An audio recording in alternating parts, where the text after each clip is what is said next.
What's up, guys? Today we're going to do a game review of Ryan KF. He submitted this game. The ratings you see are not correct. These are daily ratings, but they don't play daily. Buff Bunny's rapid is 1637, and Ryan's rapid is 1884. So he's up there. Let's see what happens. We open with D4, Knight of 6. So far, so good. Knight of 3, D5, C4, Queen's Gambit, pawn structure, Slav defense. Disclaimer, I don't play the Slav, so I don't know and cannot help with theory, but let's see. G3, so he's going for like this Catalan setup. And black takes on C4. This move is fine. It's not necessary, but it's completely fine. Because now that the bishop's going this way, he's not going to have this standard recapture with the bishop. It's all, I mean, it doesn't really matter for white because he'll recapture it with the knight. But it's a way of playing. And now, I think a lot of times if you do take the free pawn, you probably want to hold on to it. I think that's the point of taking. Otherwise, there's no need to give up the center. Unless you're going to hold on to that pawn. Again, I don't know theory, but that's my guess.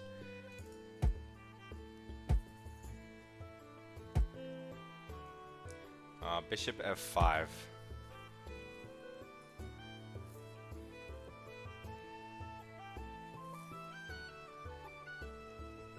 I mean, there is probably like B5, knight jumps in. Now this pawn is double hit by the bishop and the knight, and then bishop B7, defending it. He can't, I mean, if he goes A4, you have A6, and you'll always have knight D7, queen C7, defending the bishop, so you can push C5 eventually. After E6, bishop E7 castles, something like that. Okay, but you don't need to play B5, I guess. There's probably a ton of ways to play. So I'm sure bishop F5 is perfectly fine. Like, even if you take the C4 pawn off the board, like, who cares, right? So you don't need to protect it necessarily. So white just castles. Again, he doesn't have to immediately. He could try to get this pawn back with the knight, but castling is fine. Now white is super solid. Black goes E6, opening up the diagonal for the bishop. It'll most likely go to E7. Since in these fianchetto structures, you don't usually have it on this diagonal, you have it on this diagonal. And you don't usually bring it out to B4, especially after white already castled. Okay, so E6 is fine. Bishop G5.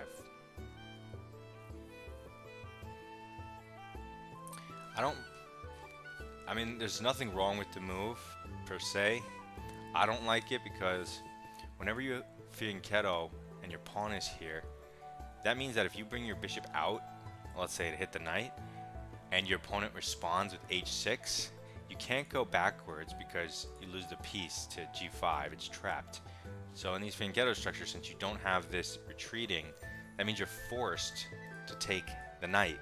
Because if you retreat back, inducing H6, how's that good for your position? It's good for black, if anything. So if black was H6 here, now you take the knight. Now he brings out his queen, you help him develop. So I don't like that.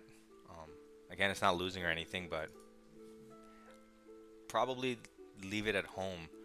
Develop your other stuff. You know you want to get your knight here. You know you want to recapture the pawn. You know you want to bring your queen somewhere and bring the rooks to the open file. So do the moves you know you want to make first, and you can always figure out what to do with your bishop after. Also, there's this f4 square to consider. Well, let's see what happens. Okay, so black immediately goes bishop e7. Extremely logical. Preparing castling, breaking the pin.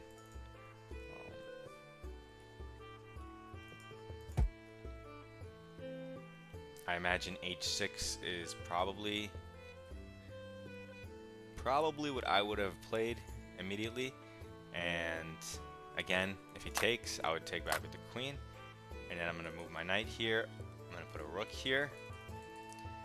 And it has extra pressure. This can drop back. It looks kind of nice. I don't know. Bishop e7, of course, even more logical. Developing a piece is always the right answer. e3. It's probably just a bad move. This is actually a good takeaway for Buff Bunny. In these structures, you tend to keep this e2 pawn back at home until you have a good reason to move it. For example, you are going to play e4, let's say, at the right moment.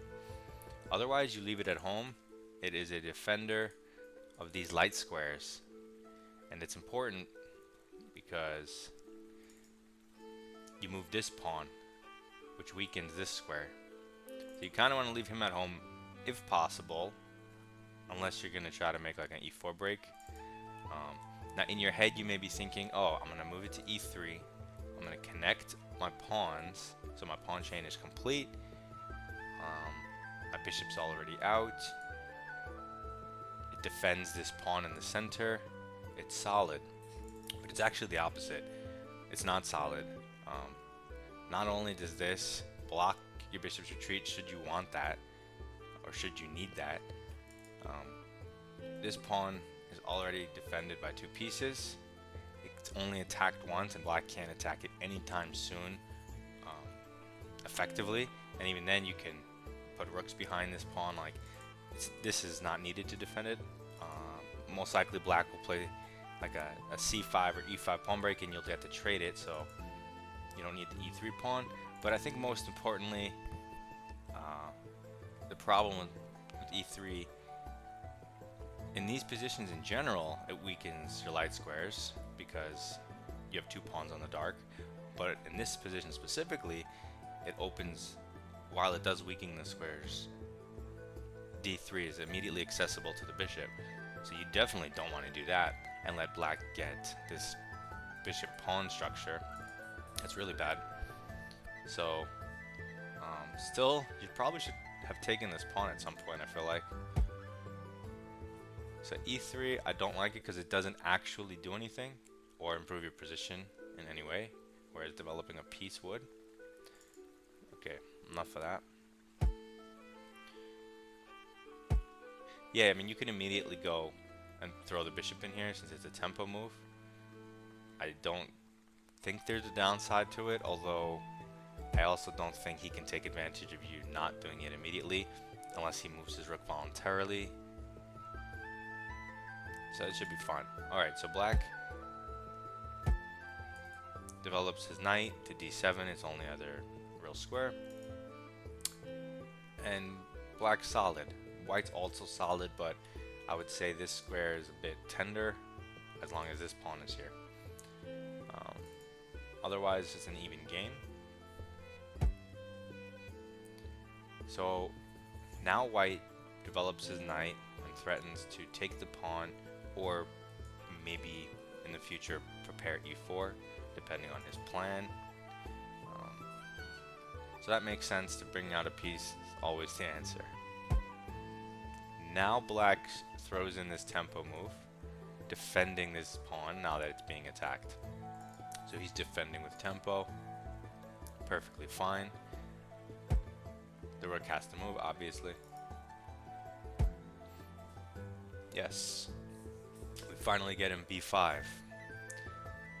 The move we needed maybe from the beginning. You didn't need it, but if you can hang on to this pawn, if like, you might as well, right?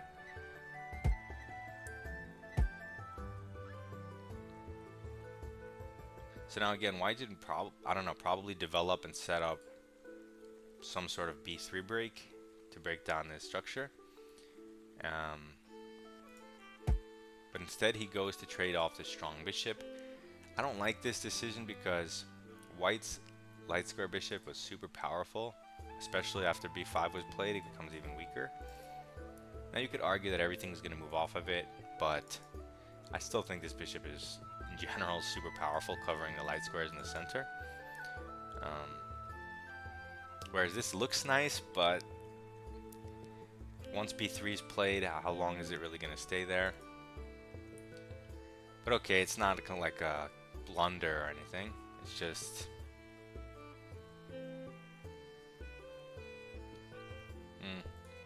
I don't know. It's a decision that I don't love, but I understand. So let's see what black does.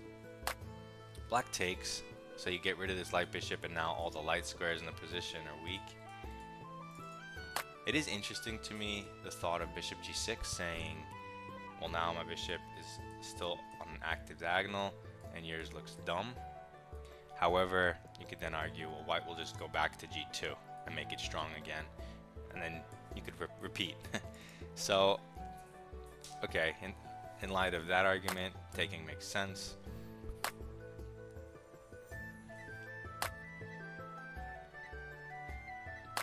I don't know why you would take with the king.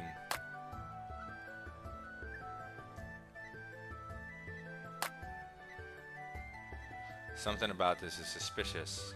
For example, 1, it undefends your h2 pawn, which at the moment seems irrelevant, but may or may not be. 2, your king is actually protected on the diagonals by these pawns. As soon as you move it, it's now accessible on diagonals to queens. Again, not immediately, but these things matter in the future. Also, I don't know, it just looks more vulnerable there. But whatever. You take it, it's not a huge blunder or anything, I just don't like it. Black castles, this makes perfect sense. So white goes a4 trying to break down this structure, but a6 is like a super easy response if you want, because if he takes, you just take back with a c pawn. You have a 3-on-1. It's connected pawn chain, and it's super strong. So a6 is like a easy move. a5 is probably a more advanced move. If he takes, again, you take with the c pawn. The rook protects this one, and you have this structure. It's a little more vulnerable, or it seems so, but it'll be fine to protect. So a5 is probably more clever, but a6 is very natural.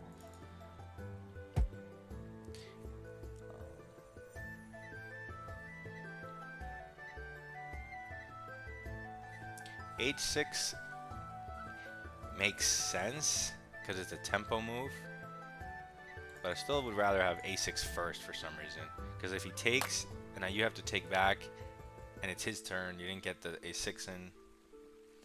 I mean, I'm sure it doesn't matter in this position, because if he takes, you can take and then play a6 later probably, but I don't know.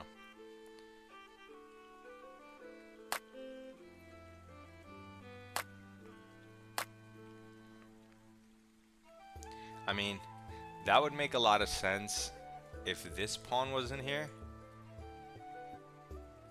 So if you're gonna play this move, I mean, you'd want to play c5 probably to enable your bishop, but I don't know if you're gonna be able to with this pawn hanging. Another reason a6 would have been nice.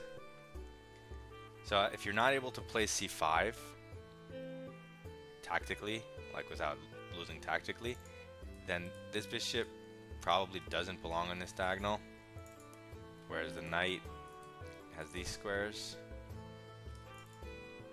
But I don't think it's a huge deal, because maybe c5 does work, maybe I don't know, you'll have other ideas. He goes queen c2, developing the queen, protecting this pawn, and x-raying the c6 pawn. At any point, he probably could have played even b3 just to break this down. But okay, he plays queen c2, maybe preparing b3 now. And again, this pawn's undefended. So now black's structure is gonna come under fire. It would have been nice to have a6 in already. Let's see what happens. Queen c7 feels wrong because you know white wants to play b3. So you're lining yourself up like into an x-ray. You know a rook's gonna come to the c file, and you know b3's coming. In what order? Not sure. I'm not even sure it matters. But you probably don't want your queen in the line of fire. Also, this knight has no business here, right? It doesn't need to protect this square because the bishop is. And if you're not going to play c5, which you can't because it hangs stuff, probably, then it has no business being here if it's not for c5. So you should definitely reroute it.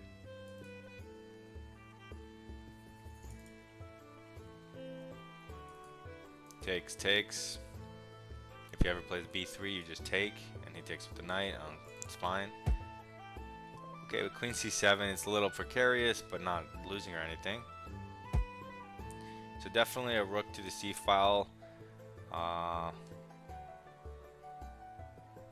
sure which rook I would have chosen, but it doesn't matter. Okay, now we finally get knight to b6 because it comes with an extra threat, which is why I was considering moving the other rook to leave this one on the a file, but you'd have to calculate stuff. So fine, this move makes sense, and now really the only thing I'd be expecting is some type of b3, trying to break this all down. But currently black is up a pawn, so even if he loses a pawn, who cares, right? So again, I don't know why white hadn't played b3 in like the past 5 moves, because you don't even need to prepare it. For example, if we go back more, okay, I mean you don't need this move, but let's just whatever. Okay, so now you're ready to play b3 here, and you don't need to prepare it anymore. So he prepares something, and then he takes and doesn't play b3. He takes this first. And the reason this is a bad move is because one of black's weaknesses is this pawn, and after b3 comes, that pawn's going to be lost. So you don't want to let me recapture and move it to b5 and fix my pawn chain. So you want to play b3, and when I take and you take with the knight, I have this backwards pawn and I'll lose it. By taking here, now you let me fix everything. And again, you still have b3 because my queen's hanging, but I'm up a pawn, so I don't care. Now you play b3, but when it's not advantageous to you at all because this pawn is no longer a weakness. That was kind of the big thing for white. So now black swings the rook over, defending splendidly. White takes just to release the pressure. Probably take either way. Black leaves more pieces on the board. Takes with the pawn, and now he has 2 passed pawns.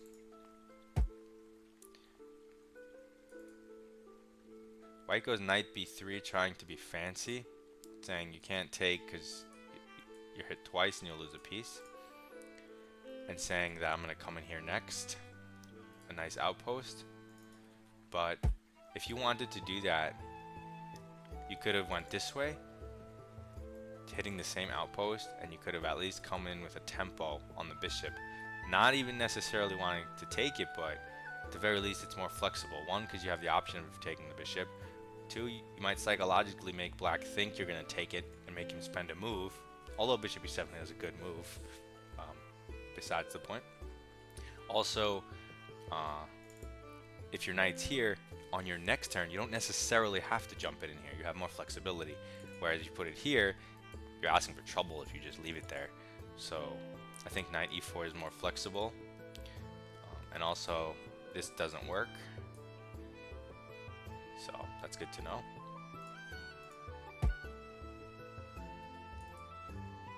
So yeah, knight to b3. And now this is a really clever move. Queen to b7. Because it gets out of the way of the pin. So now the knight is hanging. But this knight's also hanging. So it forces it to go back, which is kind of funny. So if it had gone here, and the queen goes here, you don't have to retreat your knight back. You know, because it's defended by the queen. You can jump this knight in. You can do whatever you want. So knight e4 is more accurate. So here he has to go back to defend the knight, both knights. And now it's a little tricky. I could see black thinking, what's my plan from here? But my plan looks like pushing a5 looks pretty smart. Also, this bishop, again, if I can't get rid of this pawn, I feel like bishop e7 is a more powerful diagonal. But I don't think it's necessary to be moved currently. You could. I think it's a good move, but I don't think it's a must move. You also have moves like a5.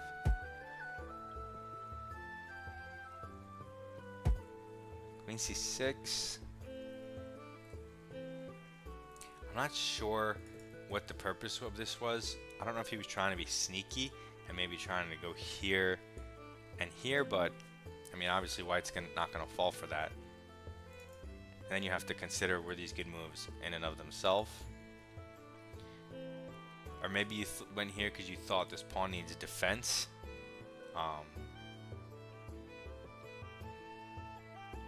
Because it's hit 3 times. Because if your idea was to go to b5, you might as well have gone to a6, creating that threat immediately. And protecting the pawn. But if you thought the pawn needs to be defended, it doesn't, let's say, because let's say he gets another turn, knight takes, rook takes even, and now, unless he wants to give up his queen, the pawn's not hanging. So, a5, get that bad boy going, or bishop e7. Okay, you go queen c6. It's just like a waste of a move, not necessarily ruins your position. Whoa, whoa, whoa, whoa, whoa. Slow down, fella. Okay, in case you haven't noticed, there's queens on the board, 2 sets of rooks, and 2 minor pieces for each side. This is not the time to be bringing your king into the game. Definitely not. Another weakness of this king placement, as opposed to here, which wasn't relevant before, but is relevant now, which is why this stuff matters, is this access could matter in a line at some point. So, there's that. But white's like, I don't care. I'm coming in with my king. I'm blocking my rook. Instead of pushing e4, which I don't even know if it's possible right here, but instead of ever pushing e4, I'm just gonna block everything, go king e2. Now this is just a crazy move. This is an insane, like out of all the legal moves in this position, that's gotta be the worst one I can find that's not an immediate blunder of like a piece.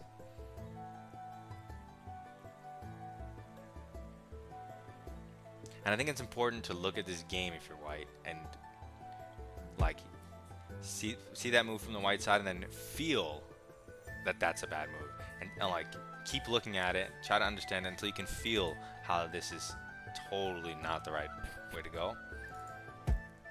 So now black pushes a5. Sorry, my mind was blown. Black pushes a5. Okay, pushing the past pawns. They're protected by rooks. I mean, this is sexy. This potentially covers the square, but realistically, probably not, which is why he's bishop e7. But okay, so now he jumps his knight into the center, hitting the bishop, but relieving pressure. No, but relieving pressure of the c4 pawn. Okay, that frees up some of your pieces if they want. But I really like this bishop. Not where it is, but I do like it. I do really want you to play bishop e7. So he can't take your piece. He also can't jump here, which is the reason he moved his knight here, right? It's probably not to take your bishop, although it might be. But it's probably to go to c5. But in both cases, you can stop it with bishop e7. Because if he jumps in, you take, you win a pawn, and then that's real GG. Okay, so you go a4, which I don't love. I really wanted bishop e7 here. I think it's important whenever you have like equal pieces to consider, is this piece trade good, and who's it good for, and why.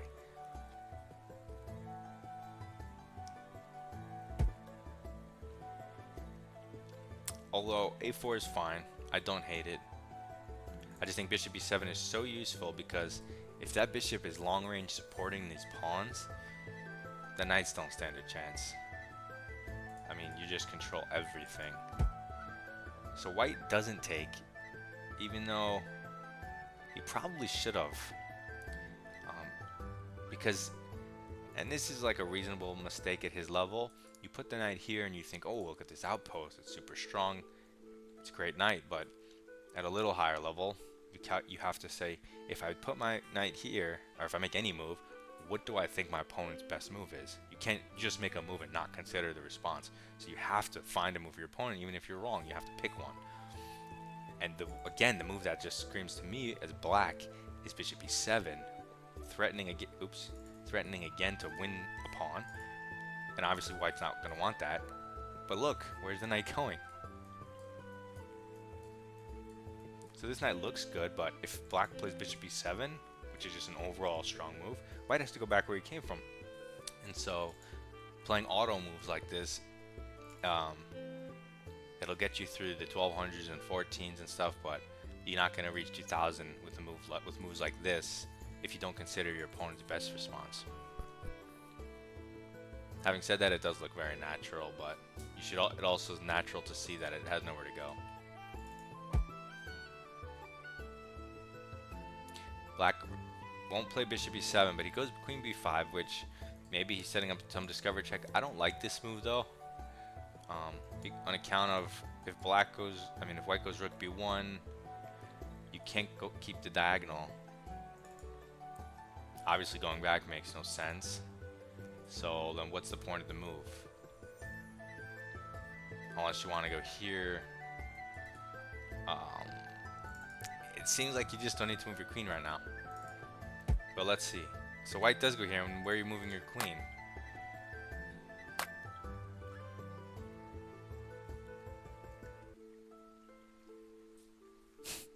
Okay. I did say queen c6 made no sense, but maybe moving your queen back wasn't so bad after all. So you sack your queen. You take a knight. He doesn't take your queen. He takes your rook. What? Am I going crazy? What just happened? A rook went over, attacking a queen. Okay, black's up a pawn. Black wants to take a knight, give up his queen, and take the rook, saying that was 9 points for 8 plus my pawn that I'm up, 9 points, equal material, and I'm not moving the pieces on purpose. I'll have 2 pawns here, a rook here, a knight here, and a rook here. And black is saying that that position looks overwhelming, or at the very least practically hard for white.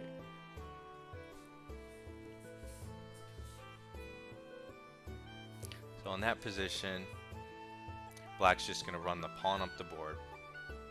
But white's going to go here.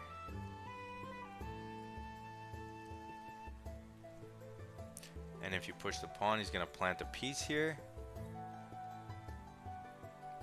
And I have no idea if that's good or bad. I do know that it's completely unnecessary. I also do know that white didn't take the queen and instead took the rook, which opens up his bishop to the queen square, which I do not like. That bishop was stifled by this pawn. Although I can see why white thought this might look overwhelming if he took the queen. So just to show it visually, what he was probably afraid of is that this looks really, intimidating on this side of the board. There's all these pieces, and let's, maybe he'll cover it, he'll push, he'll throw some type of piece, but then you have this. See, this doesn't work. So I don't know how black makes progress. I would have liked to keep the queen probably, but I think with the knight you can do some cool stuff probably. Still though, you're up a pawn. Not sure is necessary. But white takes the rook, saying, okay, you took a knight and a pawn, I took a rook. So you were up a pawn before, now material's even, but in a completely different scenario where both queens are on the board and this rook is on the board, so maybe white feels safer. However, this bishop's open, so probably more dangerous because black's queen's here, and what's this king doing? This king should be on g1 for sure, 1000%. It's just asking to be a problem in every single line you calculate. Right? This bishop coordinates on this square. If a rook ever gets there, why is your king here? Anything on this diagonal, why is your king here? So white goes here, bringing his rook. Again, another very natural looking move. If you think about it, you can't go here, here, here, here, here, or here. So maybe you have better moves if you look at it that way. Although you can't say much bad things about it in general, other than it doesn't create any threats. You're not going to be able to coordinate on the d-file in any way, shape, or form with another white piece. And it doesn't stop black from his plans of pushing. So it's almost like an auto move that does nothing. Again, black just pushes because now that the bishop's open, you can't put a piece there without sacking the exchange. And okay, another reason this is a scary line. White finally improves his knight, brings it to the center, blocks this diagonal. Now all black needs to do probably is improve his knight, because the knight here has these squares, these squares that are going to look devastating in different lines. The rook is perfectly placed, right? Where do you want it? Behind the pawn. Perfect. His bishop, perfectly placed, supporting. Now that there's a piece and not a pawn, it's much more reasonable to have it here. Still bishop, you still have future bishop e7 ideas, but let's say the bishop's placed well, right? And the queen, moving it around is not going to get you anything unless you switch up your plan completely and go after this pawn, like check and go. But although you might get away with it, I would not recommend that stuff. I would focus on the queen side. I would definitely focus on this stuff right here. And since these pieces really they're fine, they're placed very well. It's this knight that's not doing anything. You may say, oh, it's protecting this pawn, but protecting it from what? And if anything, you want activity, and then that's the name of the game. So definitely this move. He goes a2, which I like a2, but the thing is, I'm always a fan, like even if you can push your pawns and you're fine, I'm always a fan of getting the pieces in place first, just because there's going to be way less lines that can go wrong for you. So a2 is fine, but because you can't immediately, back it up or anything, you're kind of asking for it to be attacked here, so maybe getting your knight around first might have made more sense, or at least having it one tempo ahead in the lines, because it's still going to take 2 tempi. That's a lot. So white goes here because he thinks, what else can I do? I have to. Reasonable. Moves like this, they're still scary unless you calculate them, so what else is white going to do? Maybe he thinks black can't make progress. But again, knight d5 looks fairly scary as an idea. Improving your last piece.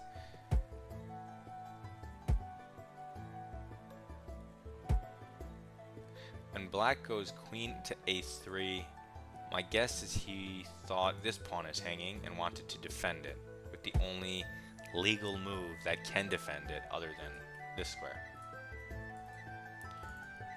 The thing is, again, knight d5 would have worked because if he takes, you take, and then if he takes, you win everything. So it defends it tactically. Also, even if you gave up that pawn and it doesn't win the queen, you have this exchange, so the activity is always worth it. So getting that knight in is the best move probably. Queen a3 I don't like. I also don't like when it's defended, but the queen is in front of the rook. That's not sustainable. So like here, he adds another pressure. So when he takes with the rook, even if you had one rook, two rook, three, even if you had 5 rooks in a row, it wouldn't matter because your queen's in front. And so you have to move the queen and you lose the pawn. So,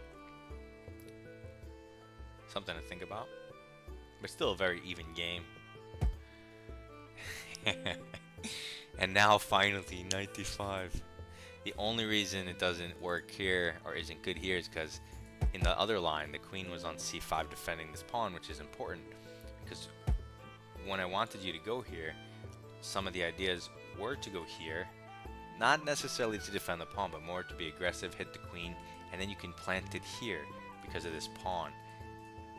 And that's just, I mean, then you could, who knows? Either way, white's not having a good time. So anyway, we throw it in here, but now this pawn's hanging. And the problem is, not just that pawn, but this pawn's hanging with a rook gonna take it. Nice resource, I like it. So it was defensible after all with this clever trick. The king has to move. Finally, back rank where it belongs. And now you see the trick was only possible because you brought your king up. So now it's tricky. It's even though, because this pawn is likely to be lost, and then it's probably going to be drawish. So black kind of wants this knight here. One, because this pawn is invincible and vulnerable, unless white wants to sack a rook for this and the knight.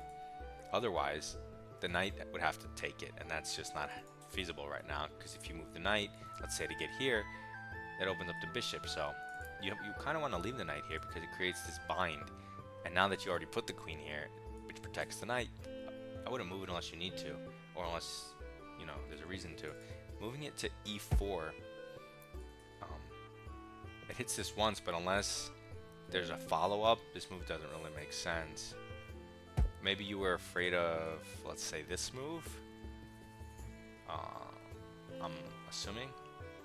But it's your turn right now, not his. So something like if I'm looking where my pieces are coordinating, I see they're coordinating on this square. So like rook b8, does that work?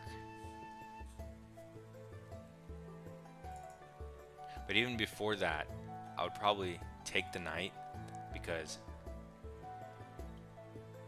I don't want him to have any jumps with his knight. Like, I want to keep it simple. So maybe take and rook b8. I don't know how he stops rook b1. But you move your knight. He's just going to... Why'd he go that way? He tucked it behind his pawn instead of lining up with his queen, which is weird. But maybe he thought you were going for... No, this sack makes no sense because the rook could even take. And if the queen takes, it doesn't matter where the rook was. Now, I don't know why he moved the rook here, but okay. It also asks for more jumps. And it would have prevented this queen offer. But now the queen hits the rook. So black is forcing a queen trade. And we have to ask ourselves, do we want a queen trade? Well, white was forced because his rook was hanging. And black... I'd say they're... Yeah, I'd say there's good winning chances, or just as much as with the queens on the board anyway. It hits the rook, it defends the pawn, but there's not much to be done. You can't really make much progress as black because you don't have anything to bring into the attack after these pieces. So he hits the knight, and he's hitting this pawn. Rook b8, takes. Ah, he can go back. Okay. So rook a3, maintaining this construction and the bind.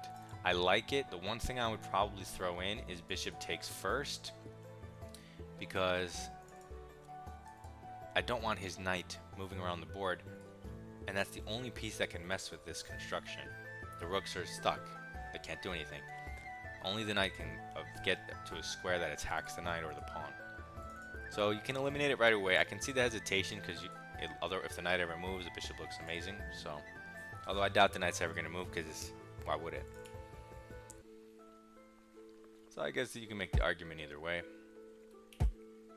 Okay, so now it does jump. I don't know where he's going, but he jumps either way. And now we have rook b8. I mean rook b3 to get to rook b1.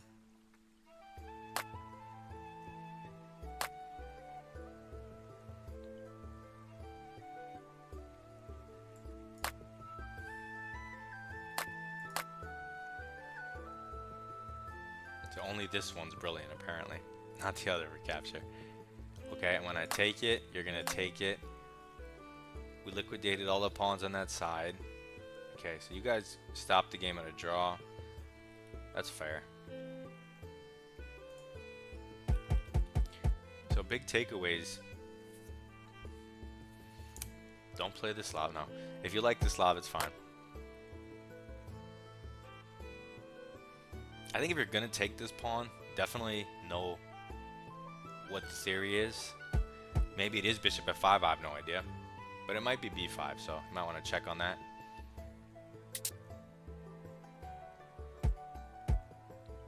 Yeah, as white, I would say leave this pawn at home as long as you can, unless you're going for e4. Also, in this structure, also leave this bishop at home,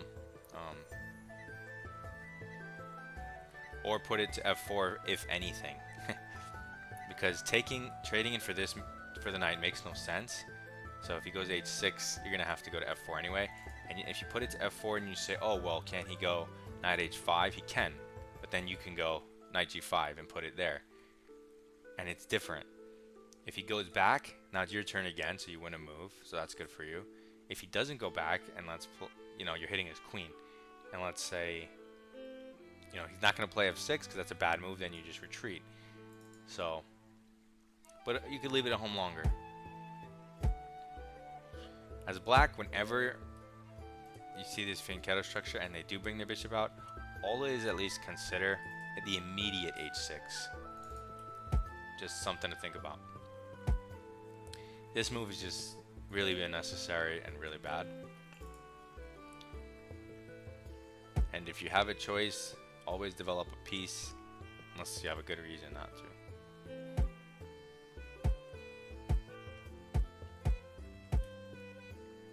Yeah, once this is established, you should always be thinking on every turn as white, when is the right time? When am I supposed to be playing b3? When am I supposed to play a4? Do they work now? So as white right now, I'm thinking, okay, I go a4, he goes a6, doesn't work. Okay, I go b3, what does he do? Well, if he takes, his bishop is loose. Okay, so maybe he doesn't take, and then on my turn, I get to take, I get to break it down. So, you have to consider these moves on every single turn, these two, to break down this structure. This move, it's a little superficial. Your bishop looks like it's doing a lot, but it's kind of not. But whatever. Keep your king at home with queens on the board. Easy rule. Queens are on the board, no reason to move your king. Move your rook, move it back, it doesn't matter. Castles. Okay, a4. Again, b3 is the more reasonable one, because because a6 is just an easy response, but again, consider the effectiveness of your pieces. You've now just given this bishop only one square, which is where it came from, and this knight also is being restricted. Whereas if you took the other way, the bishop has at the very least 2 available squares, and the knight defends the center, immediately can go here without having to waste a tempo to get to b6 first, because it would already be on f6, its most natural square. Also, this kind of looks funny on some lines because he moved his king. But whatever, this is fine. You gotta be careful with queen moves. Since knights are so slow and clumsy, it's important to get your knights well placed before the other pieces, because it takes them forever. They're like Ents from Lord of the Rings. They just are slow as shit. So, get your knights in place.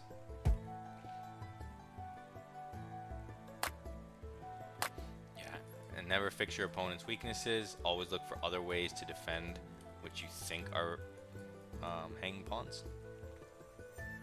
And your instinct shouldn't be, oh, my pawns attacked twice, how can I defend? Your instinct should be, oh, my pawns attacked twice, what attacking moves do I have? If your attacking moves don't work, then and only then do you even consider ways to defend this pawn, or ways to relieve the pressure so you don't lose it.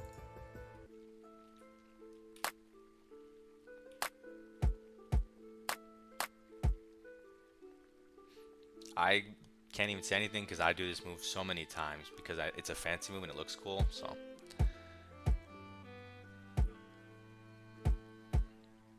yeah, this is crazy. Don't move your king with queens on the board.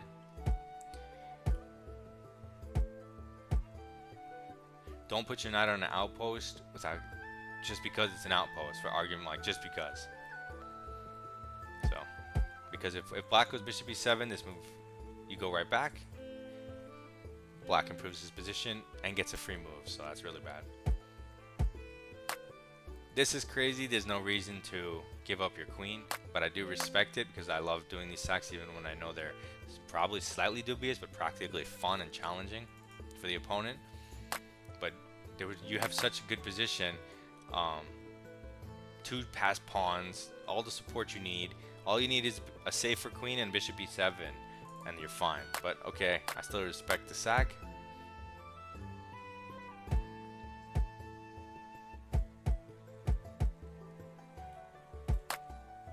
Yeah, another time you moved your queen when you could have improved the knight. And now you're moving the knight when you don't need to. But it was for the queen trade. Okay. So all in all, a really good game. As black, focus on placing the minor pieces before the heavy pieces.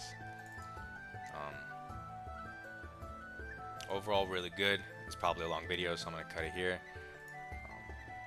Hopefully that helps a little. Pretty high level game, and I don't know much about the Slav, but hope that helps. You can submit your games if anyone wants to. Just send me the link.